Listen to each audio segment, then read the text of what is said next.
I've been a night janitor for about 5 years now. It's quiet, the pay is decent, and honestly, I don't mind the solitude. There's something peaceful about empty hallways and the hum of fluorescent lights. But last November, something happened that made me rethink everything. The building I clean is an old office complex, 5 floors, mostly abandoned after 6 p.m. My shift starts at 10. That night was just like any other. I clocked in, grabbed my cart, and got to work. Vacuum, wipe down desks, empty trash. Routine. I was on the 4th floor when I first heard it. Faint tapping, like fingers drumming against glass. I stopped vacuuming and listened. It was coming from down the hall, near the break room. I figured it was a tree branch against a window, or maybe a bird. But when I turned the corner, my stomach twisted. The break room has a large glass window that overlooks the parking lot. A man was standing there, outside, facing the glass. He wasn't moving, just staring inside. I stepped closer, trying to get a better look. His clothes were dark, his hands at his sides. It was freezing outside, but he wasn't wearing a jacket. I could barely see his face through the reflection. I waved, a hesitant, awkward gesture. No reaction. I wasn't about to go outside and confront some weirdo, so I ignored him and kept working. 30 minutes passed. I returned to the break room to take out the trash, and he was still there. Same spot, same stance. My skin prickled. Something about the way he was standing. It was too rigid, too deliberate. I pulled out my phone, debating if I should call security. That's when the power flickered, just for a second, but it was enough to make my stomach lurch. When the lights steadied, the man was gone. I exhaled sharply, shaking my head. Maybe he was just a lost driver, checking directions on his phone. Maybe I was overreacting. I finished the 4th floor quickly, eager to move on. By the time I got to the 3rd floor, I'd almost convinced myself it was nothing. Then I saw him again. He was inside now. I froze, my breath catching in my throat. He was at the end of the hallway, just standing there. The emergency lights cast weird, elongated shadows across the walls. He wasn't facing me. Not directly. His head was slightly tilted, like he was listening. I forced myself to move, gripping the vacuum handle so tight my knuckles ached. "Hey," I called out, my voice rough. "You can't be in here."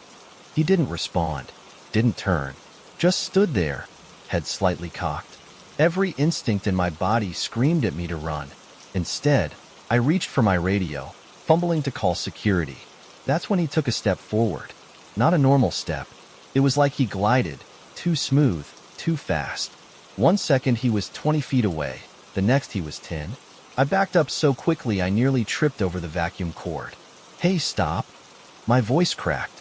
Another step. Another. I bolted. I don't remember getting to the stairwell. I don't remember running down the flights of stairs. I just remember bursting into the lobby, panting, heart pounding. The security guard at the front desk looked up, startled. "Jesus, man. You okay?" There's someone inside," I gasped. "On the 3rd floor." He stood, reaching for his radio. "You sure? Nobody came in." "I'm sure," I said, glancing over my shoulder, expecting to see that thing gliding toward me. But the hallway was empty. The guard called for backup, and 2 more officers arrived within minutes. They searched the building, every floor, every office, every stairwell. They found nothing. No signs of forced entry. No security footage showing anyone coming or going. I knew what I saw. I didn't go back up there. I told my boss I was sick and left early. I didn't sleep that night. The next morning, I got a call. It was my boss. "You left your card on the 3rd floor," he said. My stomach dropped. I hadn't even thought about it. "They also found something else," he continued, his voice tight. "The security team sent me the footage." I waited, my pulse hammering in my ears. "There's a timestamp showing you running out of the building," he said.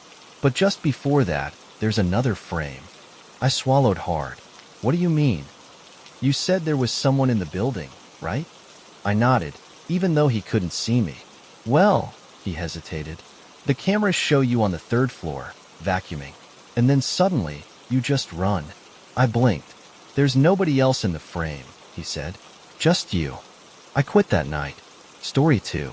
I used to work the night shift at a 24-hour gas station off a lonely stretch of highway, the kind of place that only gets truckers, drifters, and the occasional desperate traveler looking for caffeine at 3 a.m. It wasn't exactly a glamorous job, but it was quiet, and I liked that. Most nights were uneventful. Maybe a weird customer here and there, but nothing I couldn't handle. That changed last winter. It was just after 2 a.m., and the roads were dead. No cars, no trucks. Just the hum of the fluorescent lights and the occasional flicker of the old security cameras. I was restocking cigarettes behind the counter when I noticed something on the monitor. Someone was standing at pump 3. That wasn't strange in itself. What was strange was that I hadn't heard a car pull up. I squinted at the screen. The figure was tall, wearing a dark hoodie, head down. He wasn't moving, just standing there. I waited a few seconds, expecting him to start pumping gas. He didn't. I sighed, wiping my hands on my jeans. Maybe his card wasn't working. Maybe he was just drunk and trying to get his bearings. Either way, I had to check. I stepped outside, the cold air biting at my skin. "Hey man, you need help?" No answer. I took another step closer. Pump not working? Nothing. That's when I noticed something that made my stomach drop. The gas station's lights were bright, casting long shadows across the pavement. But this guy, he didn't have a shadow. I felt ice crawl up my spine. I took a slow step back. "Hey man, if you're messing with me, it's not funny." Still no response. Then, he moved. Not like a normal person. 1 second, he was at pump 3. The next, he was inches in front of me. I stumbled back, nearly tripping over my own feet. My breath hitched as I stared into his hood. I couldn't see his face. Just darkness. A void where a face should have been. The air around him felt wrong. Heavy, like it was pressing against my lungs. I bolted. I don't remember getting inside, but suddenly, I was behind the counter, locking the door with shaking hands. The man, or whatever he was, stood outside, just staring through the glass. I grabbed the phone, dialing 911 with fingers that barely worked. The line rang once, twice. Then, the lights went out. The hum of the fluorescents died, plunging the station into silence. The security monitors flickered, then cut to static. And then I heard it.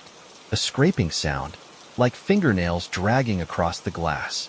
My breath came in ragged gasps as I slowly turned my head toward the front doors. He was still there. Closer now, pressed against the glass, his hands splayed out. The darkness beneath his hood seemed to writhe, shifting like something alive. The scraping stopped. Then, in a voice that wasn't a voice at all, more like a whisper inside my skull, I heard it. "Let me in." My body locked up. I couldn't move, couldn't think. The air felt thick, suffocating. The emergency lights flickered on, and he was gone. Just gone. I don't remember much after that. The police showed up 20 minutes later after I managed to stammer through a call. They found nothing. No footprints. No signs of forced entry. Nothing on the security footage except static. I quit the next morning. But sometimes, late at night, I wake up to the sound of scraping against my window.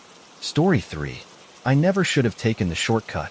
I was driving home from a friend's house, a late-night gathering that stretched until nearly 2 a.m. It wasn't a long drive, maybe 30 minutes under normal circumstances, but I was exhausted and just wanted to get home as quickly as possible. That's why, when my GPS suggested a faster route, I took it without thinking. Big mistake. The road it led me to was narrow, barely wide enough for 2 cars, cutting through dense, towering trees. My headlights were the only source of light, the darkness pressing in on either side like a living thing. I told myself it was fine, just another back road, nothing to worry about. But then I saw the car. It was parked on the shoulder, hazard lights blinking weakly. At first, I thought it had been abandoned, until I saw the figure standing beside it. A woman. She was illuminated by my headlights, dressed in what looked like a thin nightgown barefoot. Her hair was long, hanging over her face in tangled strands. She wasn't moving, just standing there, her arms limp at her sides. I slowed down, my pulse picking up. Something about her posture, her stillness, made my skin crawl.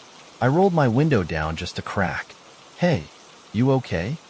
No response. I glanced at the empty road behind me. There was no other traffic, no houses, no signs of civilization at all. She finally moved.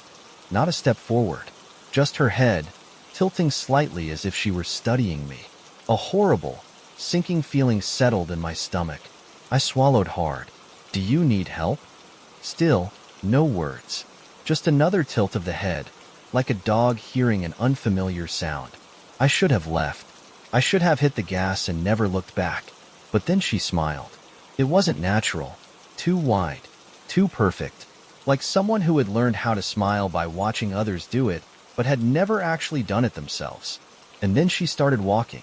Not towards me. Around the car. I kept my eyes locked on her as she moved, disappearing behind the vehicle. My hands were gripping the wheel so tightly they ached. Then she was gone. I blinked. She should have reappeared on the other side by now.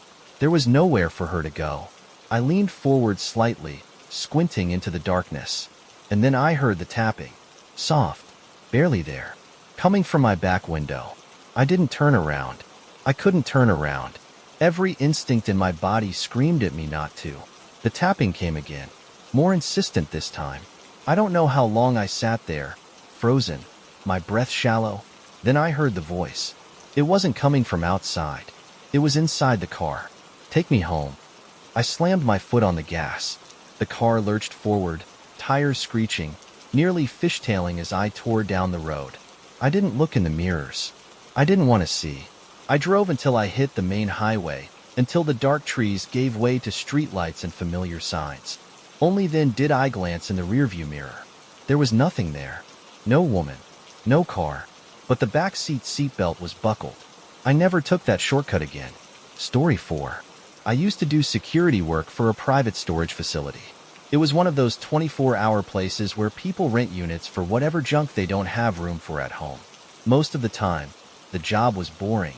Just me, a monitor with a bunch of grainy security feeds, and the occasional raccoons scurrying across the lot. That changed one night in September. It was a slow shift, nothing unusual.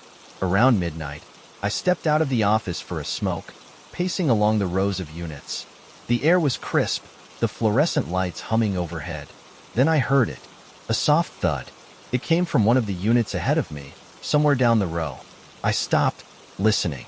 Another thud, dull, hollow, like something heavy being shifted inside one of the storage spaces.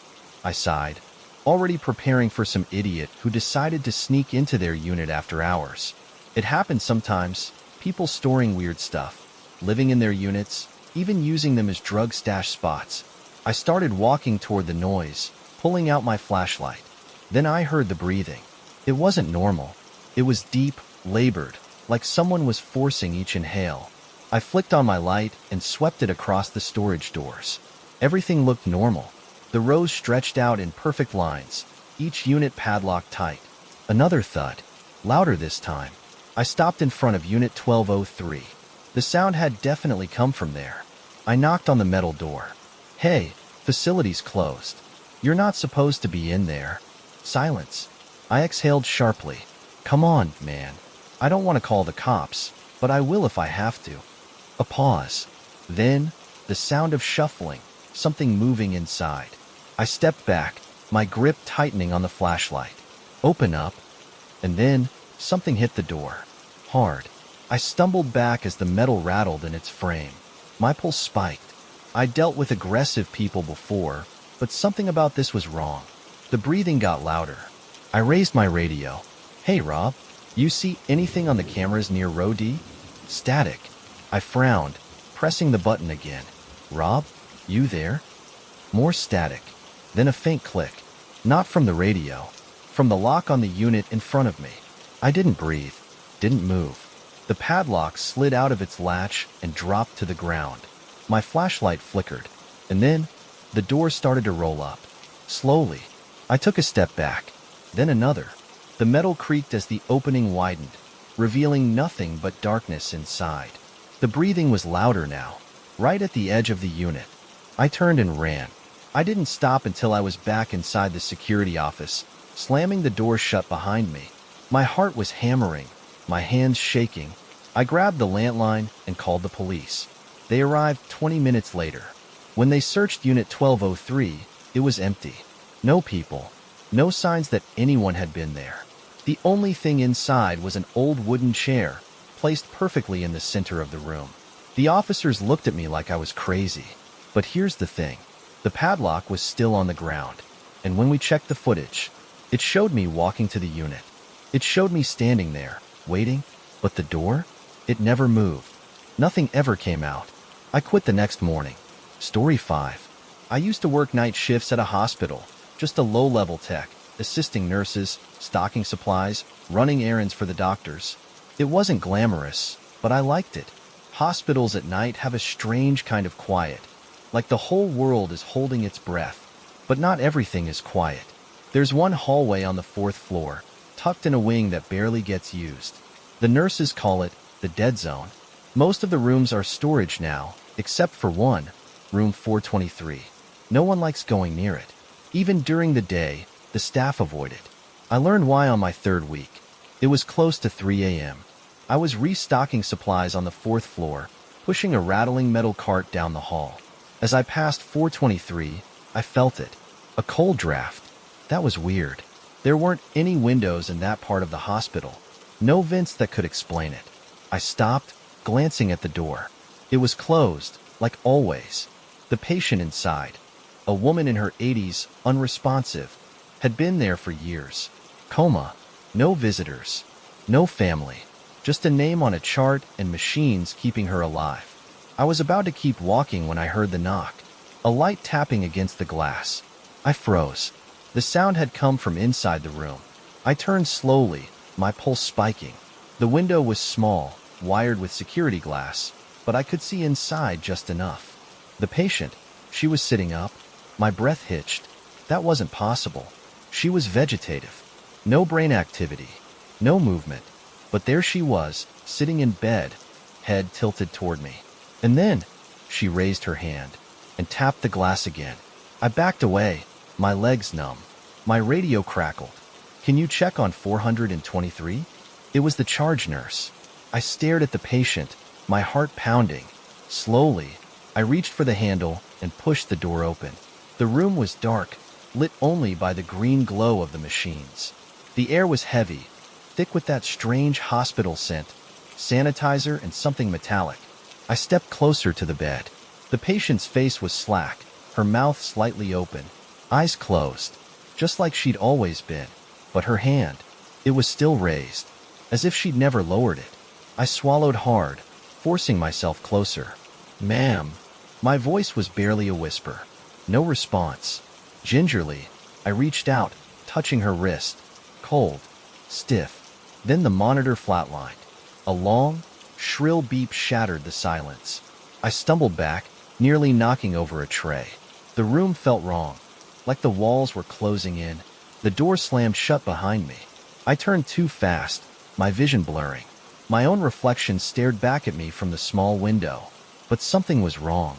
My reflection, it was smiling. I ran.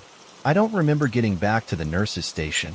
I just remember the nurses rushing past me, alarms blaring. They tried to revive her, but it was pointless. She was gone. Her official time of death? 3:03 a.m.